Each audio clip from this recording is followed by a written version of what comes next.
All right, now I can officially welcome you to the McGlinn contest reading.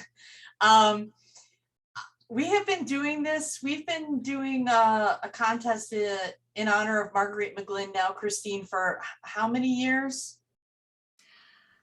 Oh gosh, I think it's been fifth, sixth, 10? Is at it least. longer than that? Yeah, at least. Okay. Well, so that's Christine and I. We keep really good track of things. Well, I don't even know what year it is anymore. So yeah. I was going to say, we've been doing it for a long time. We And have. Thank you. uh, for those of you who never had the opportunity to know Marguerite, she was the woman that Christine and I met in a writers group many years ago. Um, and she was a great friend to us and a terrific champion of Philadelphia stories. She was our first nonfiction editor. She also was a beautiful fiction writer, and she passed away too soon. And we still miss her. I still miss her all the time. And I know that I can speak on behalf of Christine and the other members of the Philadelphia Stories editorial team that we are honored every year to be able to honor 3 short story writers with the help of the McGlinn and Hansma families. Support these writers, celebrate them, and give them some money. So these are all things that I think would make Marguerite very, very happy. So I am going to introduce our judge for this year's contest, Rian Amilcar Scott, who has spent the better part of the last 3 days with us, doing a variety of different things. And tonight he gets to cap it off by talking a little bit about our winners. I can tell you that Trish Rodriguez and we choose the finalists. Trish is our fiction editor at Philadelphia Stories, and we have Trish wrangles a whole group of screeners. I think this year there were over 400 submissions to the contest. They whittled it down to a pretty reasonable group of stories, and together Trish and I think picked 9 stories that we sent to Rian. And then he had the difficult task of those 9 stories that we sent him to choosing the top 3 winners. So let me introduce Rian to you, and we will get started. Rian Amilcar Scott is the author of the story collection The World Doesn't Require You, a finalist for the Penn Gene Stein Book Award, and winner of the 2020 Towson Prize for Literature. His debut story collection, Insurrections, was awarded the 2017 Penn Bingham Prize for debut fiction and the 2017 Hillsdale Award from the Fellowship of Southern Writers. His work has been published in places such as The New Yorker, The Kenyon Review, Crab Orchard Review, Best Small Fictions 2020, and The Rumpus, among others. His story, Shape Up at Delilah's, was published in Best American Science Fiction and Fantasy 2020.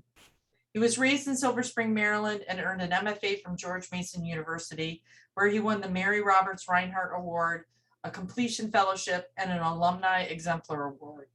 He has received fellowships from the Breadloaf Writing Conference, Cambilio, and the Colgate Writing Conference, as well as the 2019 Maryland Individual Artist Award. Presently, he teaches creative writing at the University of Maryland. You can find him on Twitter and Instagram. So please welcome Rian Amilcar Scott, this year's McGlinn contest judge, and he's going to say a few words about the winning stories. Thank you for having me, and thank you for asking me to judge this contest. It's always good to judge contests because I get a lot from reading different kinds of stories and seeing what's out there, seeing what's on the cutting edge. It's not an easy task usually, and this one was particularly difficult. He sent me 9 stories, and they were all great, and it was hard choosing between stories. So it's a task that's both fun and not fun at all. For each of these stories, each of these winners and each of these winning stories were were they were special in their own way. Uncle. So I'm gonna talk about them. I guess I'll talk about them in. I'll start with American experimental trials. It's one of those stories that manages to be timely and timeless. A new vaccine causes people to float, and of course there are believers and the non-believers. Grounded, but with a sprinkling of magic. The story had me thinking about the borders of faith and science, and it was just so very timely. I mean, I don't know when this story was written, but it just was kind of like, it's kind of put the moment into sharp relief. Amina Goes to America. Physical journeys become emotional journeys across time. The story left me with questions about the limits of love and forgiveness. And on top of that, it's just a really, really, really beautiful story. It's one of those stories where you're just left with feeling light at the end of it, just because the language is so I don't know. I don't know the word for this. This language is so lyrical and wonderful. Uncle, it managed to be both funny and starkly gut-wrenching. There's a tension that crept up on me, and when it broke, I was feeling a real sense of loss. I think it was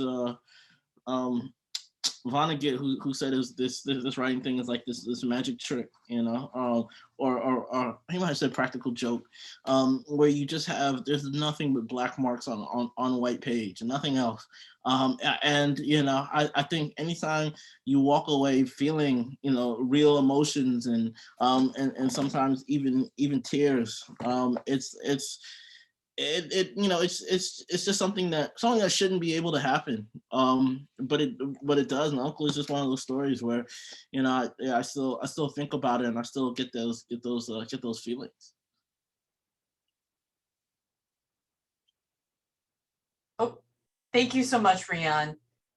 We're going to start with our reading. We're going to start with Olivia Fantini, and she's going to read an excerpt of her story. Olivia grew up in Massachusetts and spent 6 years teaching middle school. She's currently an MFA candidate in fiction at the University of Minnesota, where she was awarded the Jessel Fellowship. Her fiction has appeared in Tri-Quarterly. She's currently at work on a novel and a memoir. So thank you so much, Olivia. Hi, it is such a pleasure to be here. And I want to start by thanking the McGlinn and Hansmith families for making this award possible. Being recognized by this competition means a lot to me because I'm a huge admirer of Brianne Amilcar Scott's work. I was reading The World Doesn't Require You as I was applying to MFA programs 2 years ago. And I loved it so much I wound up writing about it in my personal statement. So this recognition feels really special. And I'm just going to read the very beginning of Experimental Trials, which I was writing as vaccines were all over the news in October and November of last year. After the first, which was of course televised, a silence swept over the land. Networks later reported a full 4 minutes and 39 seconds of dead air, during which the camera simply recorded the creeping progress. It was the black-haired man whose body was slowly rising from the exam table, carried by invisible hands to hover 6 inches above the linoleum tiles of the vaccine site, who finally broke the silence. Jesus, he whispered. From his ratty armchair, my father said, "Those non-believers on Possum Drive must be shitting themselves right about now." Over the course of the 4.5 minutes, during which the man's body had moved steadily, gracefully through the air, my brother Jeb had scooted closer and closer to the television. The blues and golds from the screen illuminated the soft, round skin of his cheeks. My mother crossed herself and said, "God is good." My father included the floating man, Jacob Blackwell, in our evening prayers that night. Fingers twisted into my nightgown, I tried to focus on his wooden-voiced recitation, but another moment hung in my mind, twisting and flashing and untwisting on its long string. a sun catcher grabbing all the surrounding light and scattering it, fracturing everything with its sharp angles. The floating man was on the front page of the Kentucky Gazette the next morning, alongside an interview with a scientist who spent a lot of time talking about density and gas in the body and possible chemical reactions in the bloodstream. These people wouldn't know God if he hit them upside the head with a 2x4, my father said, letting the thin pages flutter back into place on the table. Miracle, he declared over the rim of his coffee cup. Miracle. My mother flipped to the case count for Alabaster. 2 more deaths. Who? There was quiet in the kitchen as she rifled through to the obituaries. Non-believers. My father nodded. No one from the congregation had died of the virus. As I was pouring cereal, we received a call from the Grace Fellowship phone tree. Ma put the call on speakerphone so we could all listen to Sister Alice share the pastor's message about God's gift. Sister Alice had a stutter, and Jeb was bouncing in place, impatient to return to his Lincoln Logs long before she finished. She got it out at last. The plague was over. The earth had been cleansed of wickedness. Sloth, gluttony, covetousness, wrath, pride, and lust had been wiped out. Adulterers, homosexuals, murderers, rapists, criminals, and thieves had received their judgment. God had sent a sign that it was time to begin anew in his holy name, and Jacob Blackwell was that sign. Amen, we said as one into the speakerphone. And then my mother hung up and called the Bradburys to repeat the message. My father cut Blackwell's picture out of the paper, emptied a gold picture frame of a photo of his mother, and inserted the floating man. He hung it in the kitchen between a print of the Madonna and a brass crucifixion. At school, the Grace Fellowshippers were already talking about Blackwell as the second coming. After lunch, we piled into the gym. 6 feet apart, Mrs. Knaufel kept yelling as the science teacher fussed with the projector. In the echo chamber of cement bricks, I heard Millie Zarturo laugh, or I thought I heard her laugh. She would be in the back with the non-believers. I didn't turn my head to look for her. Then the Fox News logo came into focus.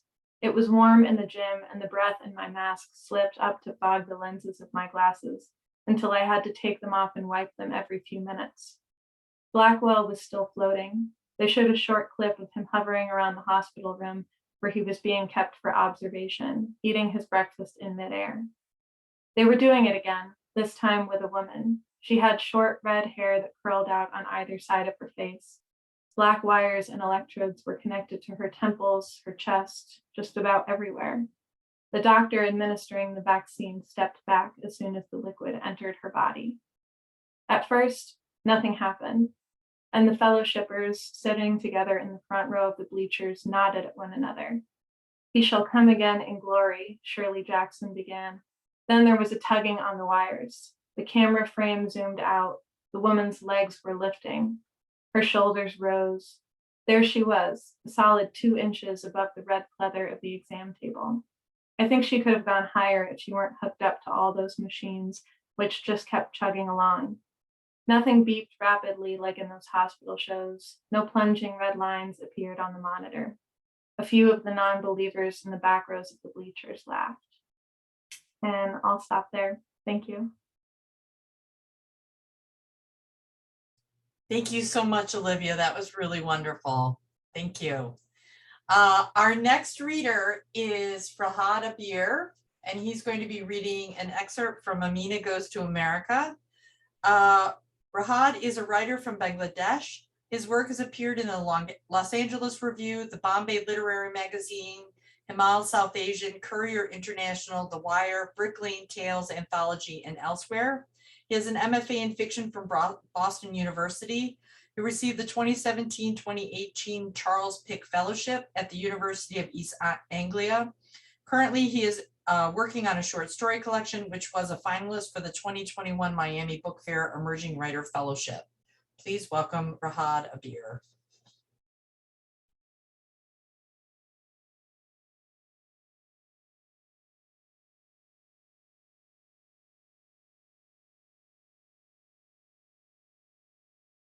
Farhad, you're on mute. I'm sorry. Thank you, Carla. Yeah, thank you for having me. I'm delighted to be here. It's an incredible honor to have been selected as a winner. I want to also thank Christine and Trish and all the staff of Philadelphia Stories. I would also like to thank the McGlinn and Hansma families for their generous support that makes this award possible. It's really a wonderful opportunity for writers. And my heartfelt thanks to the judges for selecting my story. Well, now I'm going to read a few pages from my story. Amina Goes to America.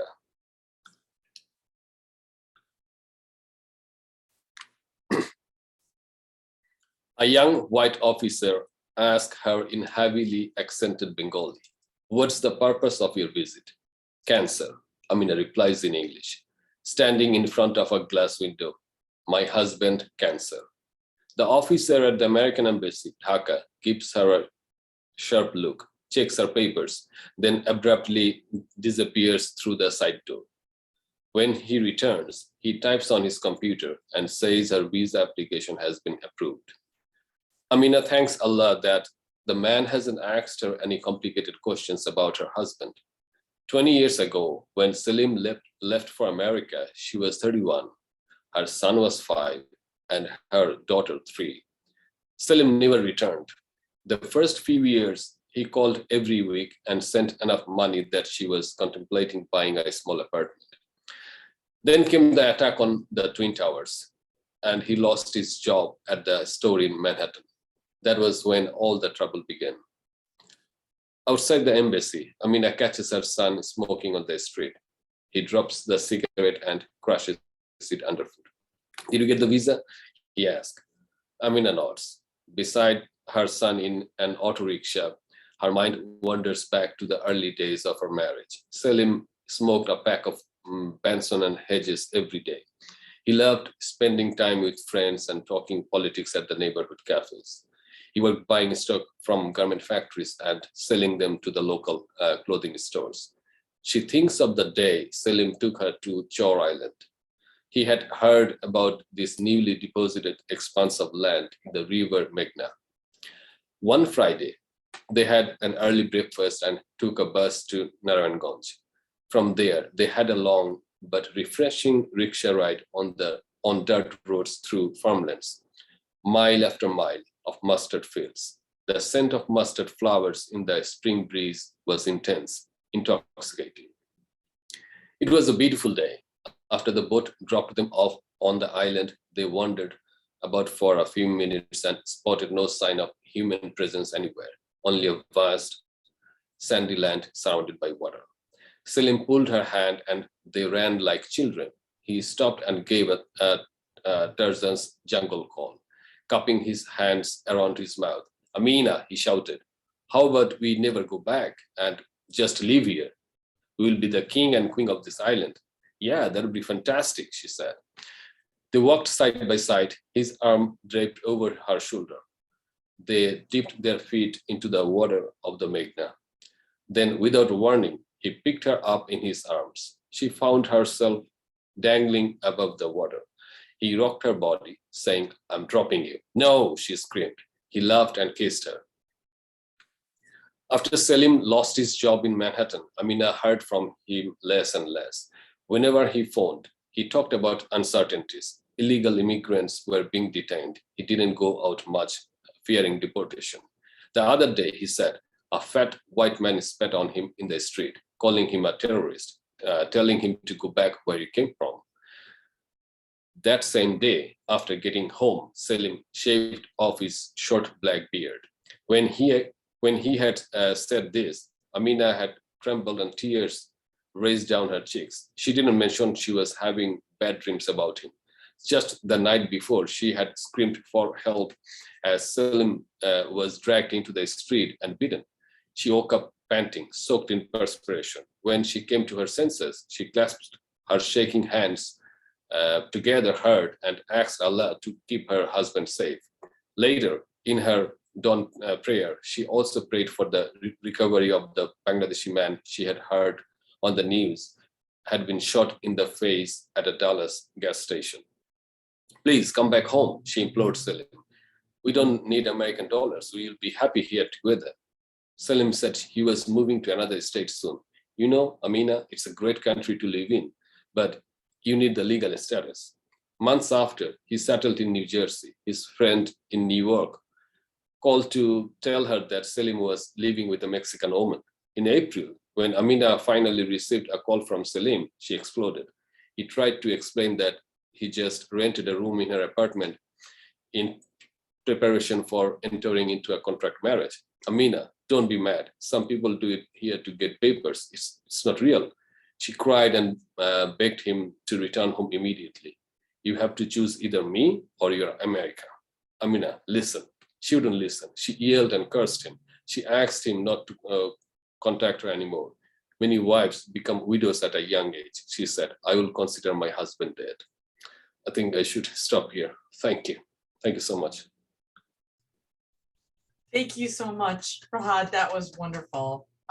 Beautiful. Our final reader this afternoon is Robin Lee Lovelace. She's going to be reading from her story, Uncle. Robin is a mixed race writer, urban Black, rural white, who was born and raised in Indiana.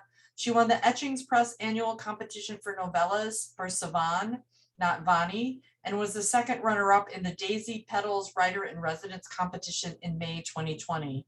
Robin was named as an honoree in the Emerging Author category for the Indiana Humanities Author Awards in September 2020. And in June, Robin's story, Savan, Not Vani, was named as the grand prize winner for the Chanticleer International Book Awards in the category of short stories, novelettes, and novellas. Robin lives in Plainfield, Indiana with her husband, Dan, and her dog, Amy, and her cat, Evelina. Please welcome Robin Lee Lovelace. Thanks. Well, first, I want to give much thanks to the McGlinn family and the Hansma family. Marguerite McGlinn must have been a wonderful person. I wish I could have met her. So thanks for sponsoring this competition in her name and recognizing writers of short stories. I think it's important to shine a light on the short story form. It's to craft a good short story is just as hard as it is, I think, to write a novel or a screenplay. So I thank you for having this competition.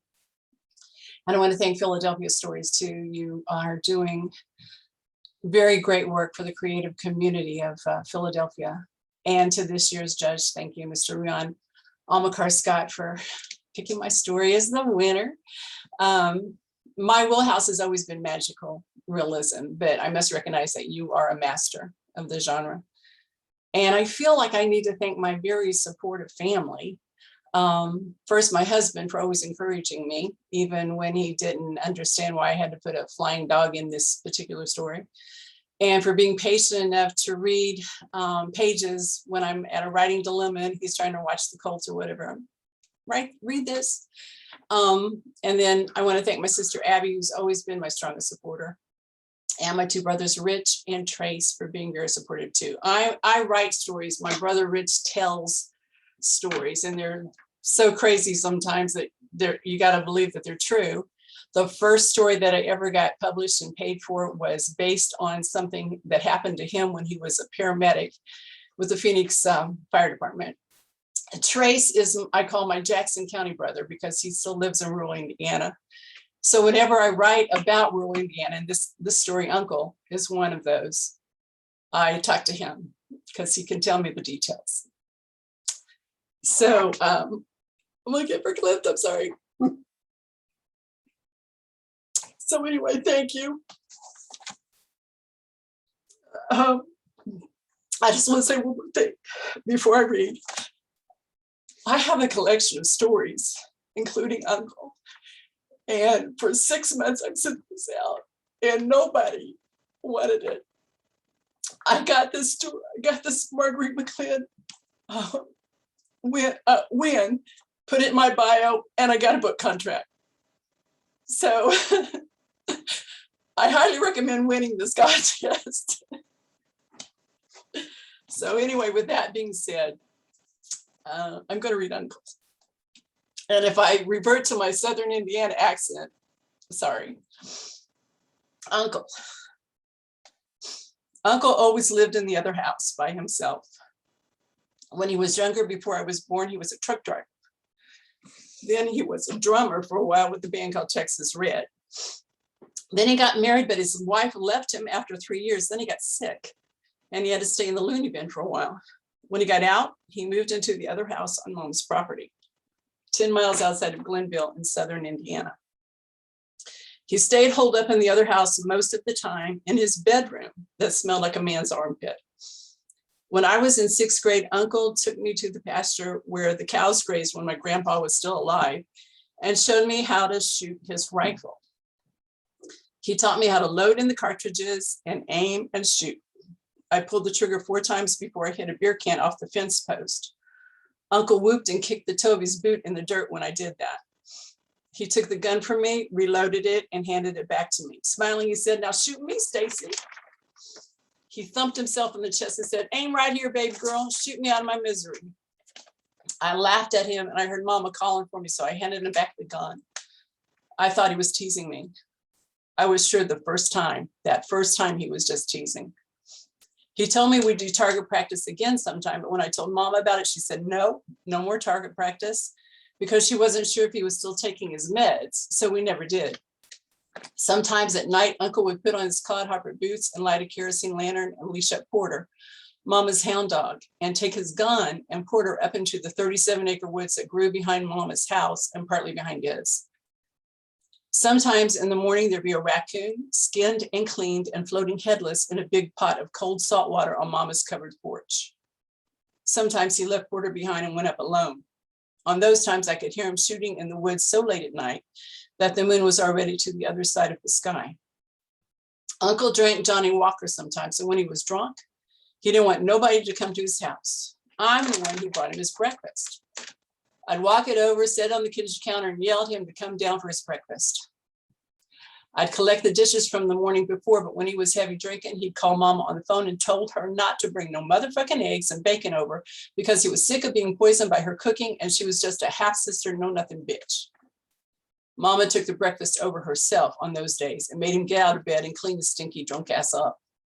I would go with her, trailing behind like a puppy dog as she marched the loaded tray over to his door. Mama would get his pills out of the bathroom, shake them into her hand, and run him a glass of tap water. While he was taking the pills, Mama took the cartridges from his rifle and sat catty-corner by his refrigerator. On those days too, because she said she don't want to have to clean Uncle's brains off the greasy walls. That way of living, that breakfast routine, that coon hunting went on for a while, from the time I was 10 years old until I was 13. One day, Uncle yelled down to me to bring the breakfast up to him and not leave it on the kitchen counter. I never did that before. And I was a little nervous of what I might find up there in the dark dust at the top of the stairs. I walked it up and left it at the door of his bedroom, then ran down. I feared Uncle because sometimes he yelled cuss words and he had that gun that Mama said she wished she didn't have.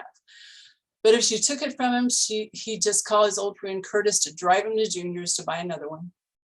Uncle got a disability check and he didn't use it for anything, but to call Curtis to take him to town to buy whiskey, and sometimes gave it to Mama for his groceries or when she needed to pay his phone bill or the property taxes. Next morning, Uncle told me to bring the breakfast up to him again. I did, and I was fixing to leave it at the bedroom door when Uncle jerked open the bedroom door and stood there with no shirt on, wearing an old pair of jeans cut off at the knee. Uncle was pale and skinny and his chest was curved in a little. Uncle smelled terrible, like he just burped up whiskey and blew his breath into the air. "Bring that tray on in here, Stacy, and set it down on that nightstand over there." I wasn't sure if I should, but he was smiling a little and he seemed normal acting.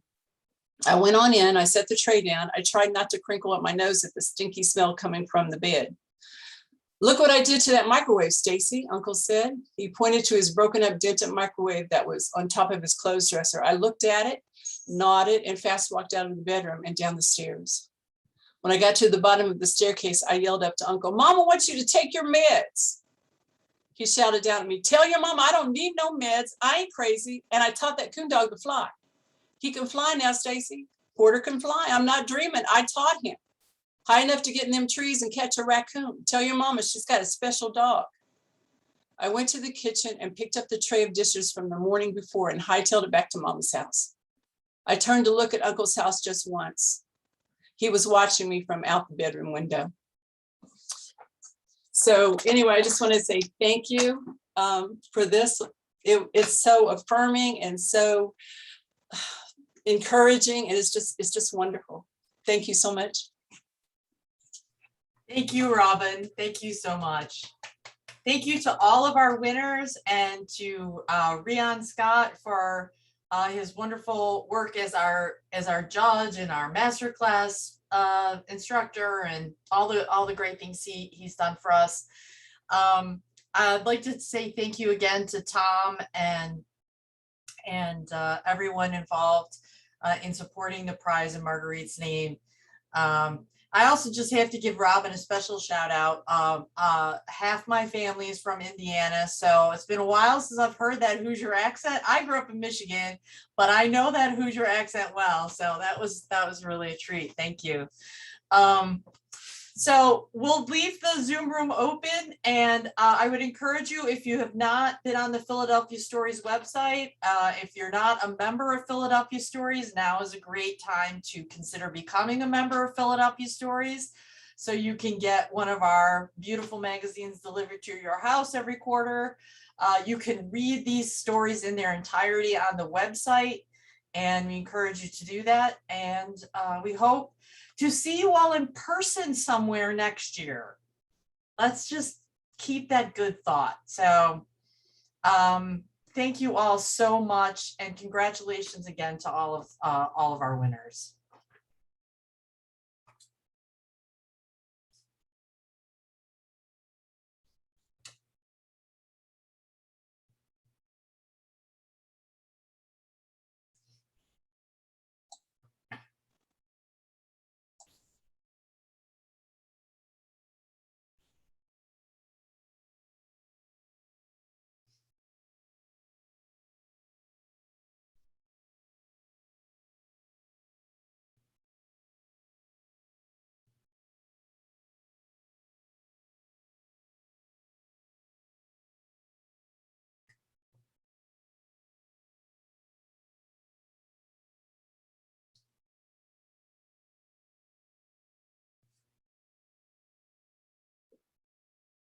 If we were in person, we'd be mixing and mingling, wouldn't we? We would be. Yes, we would be. Yeah. We would be drinking and chatting. I know, instead of staring at pictures of each other. So, I know. and if I hadn't gone Putting out with cheese and Trish crackers in our pocketbooks to have for later. exactly, and if I hadn't gone out with Trish Rodriguez last night, I would be drinking a glass of wine right now. But not. So She did it to you? she did. It's all her fault. Blame Trish. I can't believe you're going to blame me for that. Oh, you're here, right? Who else am I going to blame? So, anyway, that was fabulous. That was very. Yeah. That was really, really wonderful. So, Yeah. so we still have Rahad, but did Linda leave? Oh, Yeah, I think so. yeah. I really enjoyed the. I mean, I always like. They're always terrific stories. So I'm always really happy. But this year was really, really great. I really, really loved the selection. So. Oh Yay. yeah, yeah, it was excellent. And Yeah, the they were print great. issue will be out. It's actually out now, so we're so copies are coming your way very soon. They're at the mail house now, so we'll so Rahad, I have 10 issues. I'll send you 10 copies. If you need more, let me know. Oh, thank you. You're welcome. Yeah, I mean, when I received the email, I mean, I was upset that day because my car broke down, and then I saw the email and I told my wife, now I can fix the car. Oh, no. Oh no. That's excellent. That's always good, right? Yeah. Yeah, and I'm so happy for Robin selling her short story collection, and I know. that's good. That's great. So, yeah. So are we hopping off, Carla, or are we? Yeah, I think so. Yeah. I think I have to go Yeah. lay down. I don't Well, great job. I hope everybody had a great day. Yeah, Thanks I did. for It was joining great. us. Thanks. Awesome. Take care. Bye. Thank you all. Thank you so much. Bye. See Bye. you soon.